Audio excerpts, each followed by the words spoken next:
너 같은 사람이 우리 집 며느리로 충분하다고 생각하니? 아무것도 제대로 못하고 정말 쓸모없는 존재야. 어머니가 그렇게 잘하신다면 스스로 하세요. 다른 사람에게 부담을 주지 마세요. 저는 어머니의 화풀이 대상이 아니에요. 안녕하세요. 저는 지은입니다. 오늘은 제 인생을 뒤흔든 사건과 이혼 후의 새로운 시작에 대해 이야기하려고 해요. 남편의 배신과 시어머니의 끊임없는 간섭 속에서 어떻게 다시 일어설 수 있었는지, 그리고 지금은 어떻게 제 삶을 되찾았는지 여러분과 나누고 싶습니다. 안녕하세요. 저는 지은입니다. 올해로 38살이고 경기도 수원시에 살고 있습니다. 수원하면 대부분 사람들이 화성이라는 유네스코 세계문화유산을 떠올릴 것입니다. 저에게 수원은 그저 역사적인 장소일 뿐만 아니라 제 삶의 중요한 순간들이 담긴 도시이기도 합니다. 평범한 삶, 작은 집, 행복한 가족, 그리고 사랑스러운 아이들과 함께 평온한 나날을 보낼 것이라 믿었지만 인생은 예상치 못한 방향으로 흘러가곤 합니다. 수원은 서울과 가까운 도시로 대도시의 활기를 느낄 수 있으면서도 외곽 지역의 평온함을 간직하고 있는 곳입니다. 저는 영통구에 있는 아파트에서 살고 있는데 이곳은 학교가 많고 가족들에게 친화적인 환경으로 유명합니다. 매일 아침이면 아파트 발코니에서 내려다 보이는 풍경이 익숙하면서도 따뜻합니다. 출근하는 사람들, 문을 여는 작은 카페들, 그리고 근처 공원에서 들리는 새소리까지 모든 것이 하나의 그림처럼 펼쳐집니다. 예전에는 강남에 있는 대기업에서 마케팅 직원으로 일했습니다. 일이 바쁘긴 했지만 저는 항상 일상의 소소한 즐거움을 놓치지 않으려 했습니다. 아침마다 집 근처 카페에서 아메리카노 한 잔을 사면서 하루를 시작하는 것이 제 습관이었죠. 따뜻한 커피향과 방금 구운 빵 냄새를 맡으며 줄 서 있는 시간이 왠지 모르게 저에게는 휴식 같았습니다. 주말이면 남대문 시장에 가서 신선한 재료를 사오고 맛있는 음식을 만들어 먹는 것이 저만의 행복이었습니다. 이 습관은 어린 시절 어머니에게 배운 것이기도 합니다. 제 아파트 위층에는 혜자 할머니가 살고 계십니다. 70세가 넘으셨고 남편을 먼저 떠나보내신 뒤 혼자 지내고 계시죠. 매일 아침 발코니에서 화분에 물을 주며 제게 환하게 손을 흔드는 모습이 참 정겹습니다. 어느 날 제가 직접 만든 떡을 들고 찾아갔을 때 할머니는 환히 웃으며 이렇게 말씀하셨습니다. 아가, 내가 젊었을 때도 시장에서 떡을 만들어 팔았단다. 그때는 아이들 먹여 살리려고 매일 새벽부터 일했지. 그 소박한 이야기를 들으며 제 삶에 대한 애정이 더욱 커졌습니다. 하루는 퇴근 후 화성 근처에 있는 작은 식당에 들렀습니다. 갈비찜으로 유명한 이 식당의 주인은 중년의 김씨 아저씨로 손놀림이 정말 빠르십니다. 그날 식당 안은 따뜻했고 바깥의 쌀쌀한 공기를 잊을 수 있었습니다. 김씨 아저씨는 저에게 식당 이야기를 들려주셨습니다. 이 가게는 우리 부모님께서 시작하신 거야. 전통 맛을 지키려고 애쓰고 있지. 그날 먹은 뜨끈한 갈비찜은 지금도 잊을 수 없는 맛으로 기억에 남아 있습니다. 매일 수원역에서 강남까지 기차를 타고 출근합니다. 기차는 늘 붐비지만 저는 그 속에서도 사람들을 관찰하며 다양한 감정을 느낍니다. 어느 날 한 할머니가 옆에 앉아 손자에게 이렇게 말씀하시는 걸 들었습니다. 삶이 항상 쉬운 건 아니지만 가족이 있다는 걸 잊지 말아라. 그 말씀을 듣고 제 자신의 가족과 인생에 대해 깊이 생각하게 되었습니다. 내가 이 도시에서 무엇을 배우고 무엇을 남길 수 있을지 고민하게 되는 순간이었습니다. 수원에서의 삶은 항상 즐거운 것만은 아니지만 저에게 많은 것을 가르쳐 주었습니다. 만나는 사람들, 듣는 이야기들, 모두가 제 삶의 퍼즐 조각이 되어가고 있었습니다. 이곳은 제가 단순히 사는 공간을 넘어 제 자신을 발견하고 앞으로 나아갈 준비를 하는 곳이기도 합니다. 그리고 지금부터 제가 겪은 더 큰 이야기가 시작됩니다. 저는 전 남편 현우를 중매로 만났습니다. 그 당시 저는 강남의 대기업에서 마케팅 직원으로 일하고 있었고 그는 안산에 있는 작은 회사에서 생산 관리자로 일하고 있었습니다. 처음 만났을 때 우리는 서로 잘 맞는다고 생각했습니다. 그는 저의 단점을 채워줄 수 있는 사람처럼 보였고 저도 그에게 안정적인 동반자가 될 자신이 있었습니다. 짧은 연애 기간 동안 우리는 서로의 장점을 발견하며 미래에 대한 기대를 키워갔습니다. 결혼식은 작고 아늑하게 치러졌습니다.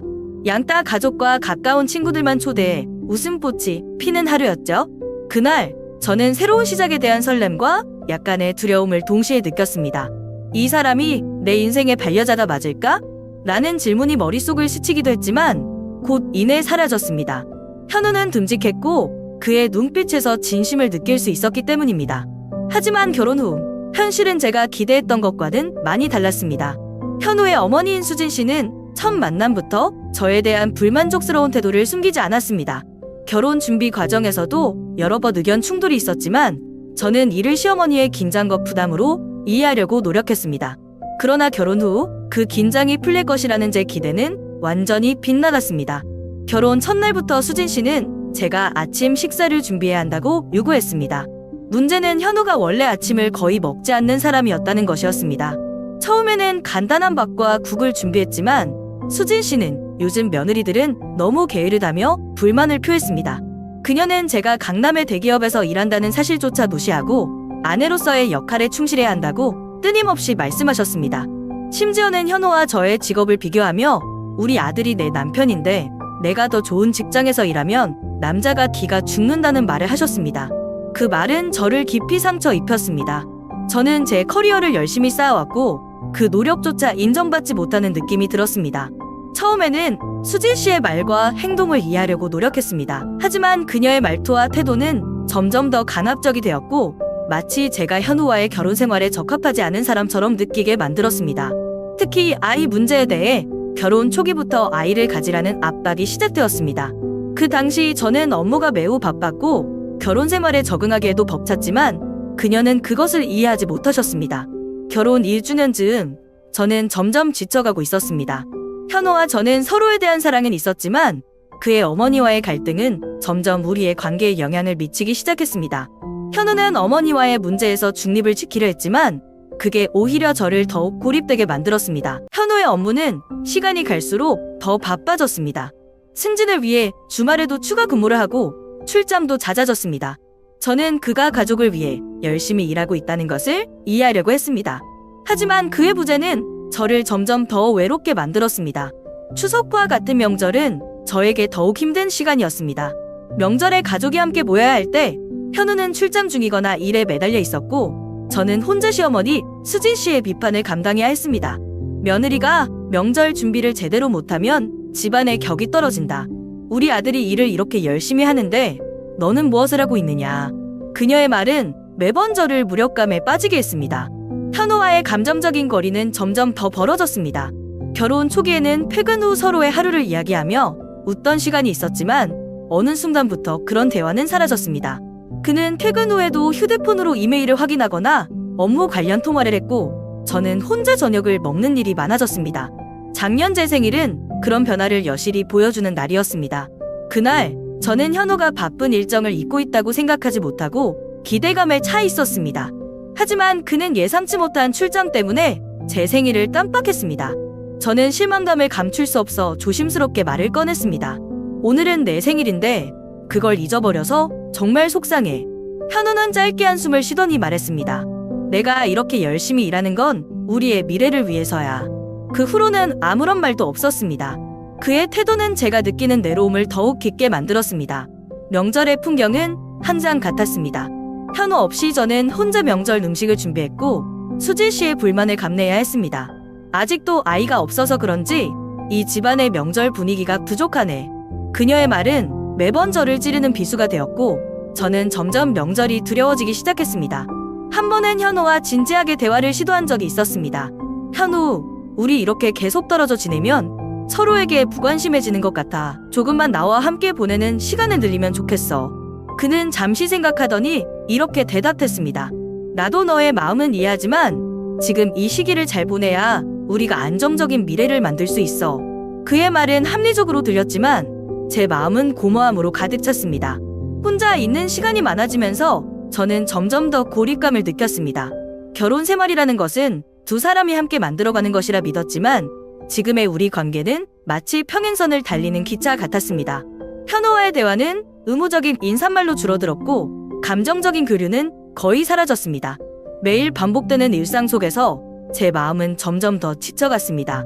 그의 부재와 시어머니의 비판 속에서 저는 내가 결혼 생활에서 점점 더 멀어지고 있다는 생각을 떨칠 수 없었습니다. 모든 일은 시어머니 수진 씨가 제게 건넨 한 상자 약으로 절정에 달했습니다. 그녀는 제게 약 상자를 내밀며 이렇게 말했습니다. 이 약을 먹어라. 내 에너지가 너무 강해서 우리 현우가 직장에서 성공하지 못하고 있는 거야. 너 때문에 아이도 없는 거고 그 말은 마치 날카로운 비수가 되어 제 마음을 찔렀습니다. 처음에는 놀라움을 감추지 못했습니다. 정말로 제가 현우의 실패와 아이 문제의 원인이라고 생각하시는 건가요? 라는 질문이 목까지 올라왔지만 꾹 참으려 했습니다. 그러나 그녀의 태도와 말투는 도저히 참을 수 없게 만들었습니다. 그 순간 저는 결혼 후 처음으로 그녀에게 맞서기 시작했습니다. 어머니, 제 에너지가 아니라 어머니께서 주시는 압박이 문제라고 생각합니다. 저는 차분히 말하려고 했지만 제 목소리는 떨리고 있었습니다. 그 말을 듣자마자 수진 씨는 얼굴이 붉어지며 탁자를 3개 내리쳤습니다. 뭐라고? 내가 지금 감히 시어머니에게 그런 말을 해? 그녀의 분노는 방 안에 가득 찼고 저 역시 더는 물러서지 않기로 했습니다. 어머니, 저는 어머니의 아들이 아니라 남편의 아내입니다. 우리 결혼 생활을 더 좋게 만들기 위해 제가 할 수 있는 건 하고 있어요. 하지만 어머니께서 주시는 이런 압박은 저희에게 도움이 되지 않아요. 수진 씨는 저를 향해 손가락을 흔들며 말했습니다. 너는 정말 예의도 모르고 감사할 줄도 모르는 사람이야. 우리 집에 들어와서 이렇게 우리 가정을 망치고 있잖아. 그날의 논쟁은 단순한 의견 충돌이 아니었습니다. 그동안 누적된 감정들이 한꺼번에 폭발한 순간이었습니다. 수진 씨는 계속해서 저를 비난하며 현우가 어머니에게 효도하지 못하는 것도 제 탓이라며 몰아놨습니다. 저는 억울함에 눈물이 나올 것 같았지만 울고 싶지 않았습니다. 어머니, 저는 더 이상 어머니의 희생년이 될 수 없습니다. 제가 부족한 점이 있다면 말씀해주세요. 하지만 모든 책임을 저에게 떠넘기는 건 부당합니다. 제 말이 끝나자 그녀는 한동안 침묵하더니 결국 이렇게 말하며 자리를 박차고 일어났습니다. 이런 며느리는 처음 봐. 내가 우리 집안을 이렇게 망가뜨릴 줄 몰랐어. 논쟁이 끝난 후 저는 침실로 돌아와 혼자 눈물을 흘렸습니다. 그 순간 가장 필요한 건 남편 현우의 위로였지만 그는 방에 들어오지 않았습니다. 현우는 거실에 앉아 TV를 켜둔 채 아무 말도 하지 않았습니다. 저는 그 침묵이 더 고통스러웠습니다. 다음 날 저는 현우에게 물었습니다. 현우, 어제 어머니와의 일에 대해 어떻게 생각해? 나는 정말 힘들었어. 그는 잠시 머뭇거리더니 이렇게 대답했습니다. 난 중간에서 어머니와 너 모두를 이해하고 싶어. 어머니는 나를 사랑해서 그러시는 거고 너도 나를 위해 최선을 다하고 있는 걸 알아. 하지만 그 대답은 저를 더 외롭게 만들었습니다. 현우는 중립적인 태도를 유지하려 했지만 그것은 제가 느끼는 고립감을 더 깊게 만들 뿐이었습니다. 그날 이후로 시어머니와의 갈등은 더욱 악화되었고 현우와의 거리는 더 벌어졌습니다. 저는 점점 더 결혼 생활에서 소외감을 느끼기 시작했습니다. 가족을 위해 시작했던 이 결혼 생활이 이제는 저를 옥죄는 족쇄처럼 느껴졌습니다. 이 결혼이 어떻게 흘러갈지 저는 점점 더 불안해지기 시작했습니다. 그날 밤 현우의 회사에서 열린 연말 파티는 제 인생의 방향을 바꾼 계기가 되었습니다. 처음에는 단순히 남편을 지원하기 위해 참석한 자리였습니다. 모두가 한 해 동안의 성과를 축하하며 웃고 떠드는 분위기였죠. 저는 조용히 한쪽에 앉아 현우가 동료들과 대화를 나누는 모습을 지켜보고 있었습니다. 그런데 한 여성이 현우 곁에 다가왔습니다. 그녀는 밝은 미소와 자연스러운 태도로 그와 이야기를 나누기 시작했습니다. 처음에는 단순한 직장 동료라고 생각했지만 시간이 지날수록 그들의 행동은 조금씩 이상해 보였습니다. 현우가 그녀의 어깨에 손을 올리며 다정하게 미소 짓는 모습, 그리고 둘만의 대화를 나누며 주변을 의식하지 않는 태도가 마음에 걸렸습니다. 잠시 후 저는 화장실로 향하는 길에 그 둘이 구석에서 대화를 나누고 있는 것을 보게 되었습니다. 그들이 나누는 말은 들리지 않았지만 현우가 그녀의 손을 잡는 장면은 제 두 눈으로 똑똑히 보았습니다. 그 순간 제 심장은 콩 하고 내려앉는 듯한 느낌이 들었습니다. 설마 아니겠지. 저는 스스로를 안심시키려 했지만 그 광경은 너무도 분명했습니다. 집으로 돌아가는 길, 저는 침묵 속에서 무거운 공기를 느꼈습니다. 현우와 마주 앉은 채 저는 조심스럽게 물었습니다. 현우, 오늘 그 여자와 무슨 일이 있었어? 그는 처음에는 당황한 표정을 지었지만 결국 고개를 숙이고 이렇게 말했습니다. 미안해. 나도 이렇게 되리라고는 생각 못했어. 근데 너도 알다시피 우리 사이가 점점 멀어졌잖아. 그의 말은 저를 더 깊은 절망에 빠뜨렸습니다. 나한테 더 이상 관심이 없는 것 같아서 그녀와 이야기를 나누다 보니 위로가 됐어. 그의 변명은 제 마음에 불을 지르는 듯했습니다. 관심이 없다고. 내가 매일 혼자 외로움을 견디며 얼마나 버텼는지 알아? 그게 이유가 될 수 있어? 저는 그와의 대화를 더 이상 이어갈 수 없었습니다. 눈물이 터져 나왔고 그를 바라보는 것조차 힘들었습니다. 우리 결혼 생활은 여기까지인 것 같아. 더는 견딜 수 없어. 그 말을 남기고 방으로 들어갔습니다. 다음 날 아침, 저는 이혼 서류를 준비하기로 마음먹었습니다. 현우와 함께했던 추억이 떠오르기도 했지만 배신이라는 사실은 더 이상 그와 함께할 수 없음을 증명하고 있었습니다. 제가 원했던 것은 단순한 사랑과 신뢰였습니다. 하지만 그가 깨뜨린 것은 단순한 약속이 아닌 제 삶의 중심이었습니다. 가족, 친구들에게 제 결정을 알리는 것도 쉽지 않았습니다. 결혼을 위해 이 많은 것을 희생했는데 이렇게 끝이 나다니. 그러나 저는 제 자신을 위해 더 이상 그 고통스러운 관계를 이어가지 않기로 결심했습니다.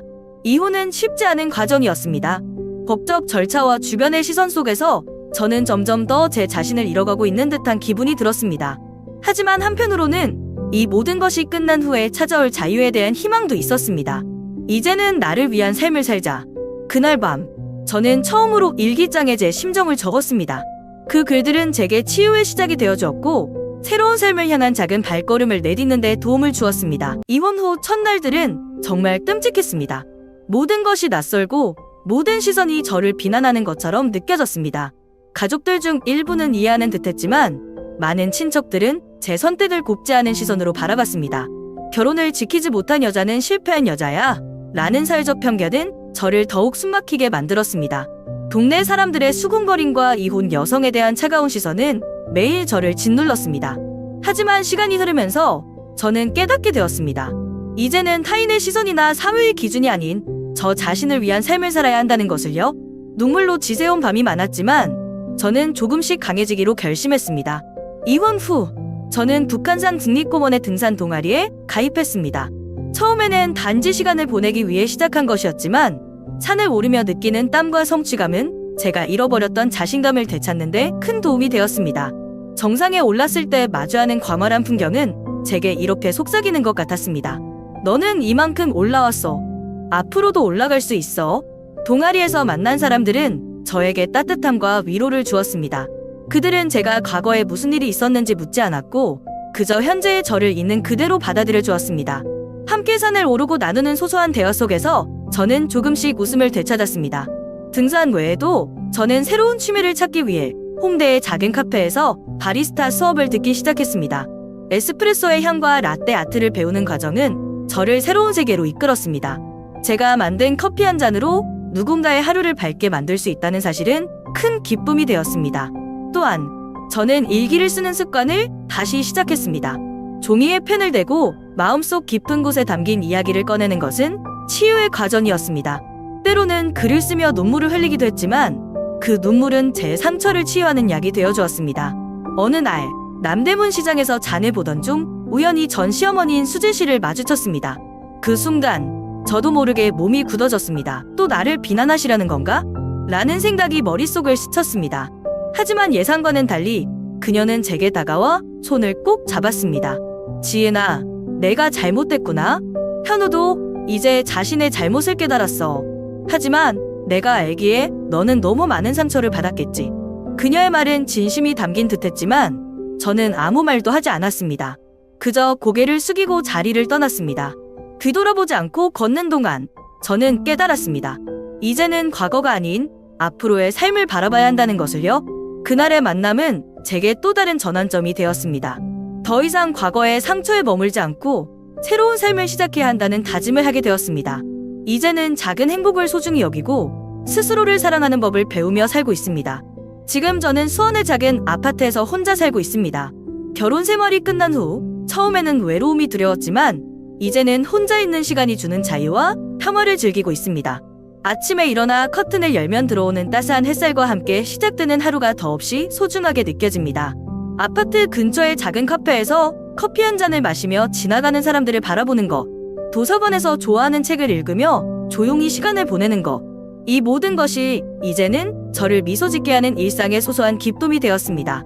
혼자 사는 삶은 제가 오랫동안 잊고 지냈던 나 자신을 발견하는 시간이 되었습니다. 결혼 생활 동안 저는 항상 남편과 가족을 우선시하며 저 자신을 뒤로 미뤄왔습니다. 하지만 이제는 제 스스로를 돌보는 시간이 더 중요하다는 것을 깨달았습니다. 일주일에 한 번씩 저는 도보 여행을 떠나거나 요가 수업에 참여합니다. 땀을 흘리며 몸과 마음을 돌보는 이 시간은 저에게 활력을 불어넣어줍니다. 또한 일기 쓰기를 통해 제 감정과 생각을 솔직히 마주하며 스스로를 더 잘 이해하게 되었습니다. 저는 이제 제 자신에게 이렇게 말할 수 있습니다. 지은아, 너는 충분히 잘하고 있어. 그리고 앞으로 더 나아질 거야. 이 간단한 다짐은 저를 더 강하게 만들어 주었습니다. 저는 예전처럼 화려한 것들에 기대지 않아도 행복할 수 있다는 것을 배웠습니다. 아침에 카페에서 들리는 잔잔한 음악, 도서관 창가 자리에서 마시는 따뜻한 찬잔, 그리고 공원에서 만난 사람들과 나누는 짧은 대화들, 이 모든 것은 제 하루를 풍요롭게 만들어줍니다. 특히 주말 아침마다 시장을 돌아다니며 신선한 재료를 사는 시간이 즐겁습니다. 혼자 요리를 하고 제가 만든 음식을 천천히 음미하며 행복감을 느낍니다. 그동안 바쁘게 살아오며 놓쳤던 작은 순간들이 이제는 제 삶에서 가장 소중한 순간들로 자리 잡았습니다. 저는 이제 이혼을 끝이 아닌 새로운 시작으로 받아들이고 있습니다. 물론 쉽지 않은 과정이었지만 그 과정을 통해 저는 더 강해졌고 스스로를 더 잘 이해하게 되었습니다. 삶의 어려움은 저를 더 단단하게 만들어주는 도약대가 되었고 지금의 저는 과거보다 더 나은 삶을 살고 있다고 자부할 수 있습니다. 혹시 지금 어려운 상황을 겪고 있다면 제가 드리고 싶은 말이 있습니다. 고통은 지나가고 그 자리에 새로운 희망이 찾아옵니다. 삶은 때로 우리에게 도전과 시련을 던지지만 그 모든 것은 우리가 더 나은 사람이 되기 위한 과정일 뿐입니다. 저는 여전히 저만의 길을 찾아가고 있습니다. 그리고 그 길이 어디로 이어지든 저는 제 자신을 믿고 앞으로 나아갈 것입니다. 혹시 여러분도 같은 어려움을 겪고 있다면 여러분의 이야기를 듣고 싶습니다. 우리는 서로에게 작은 힘이 되어줄 수 있을 테니까요. 지금부터의 삶은 우리가 어떻게 만들어가느냐에 달려 있습니다. 그리고 저는 그 삶을 다시 시작할 준비가 되어 있습니다.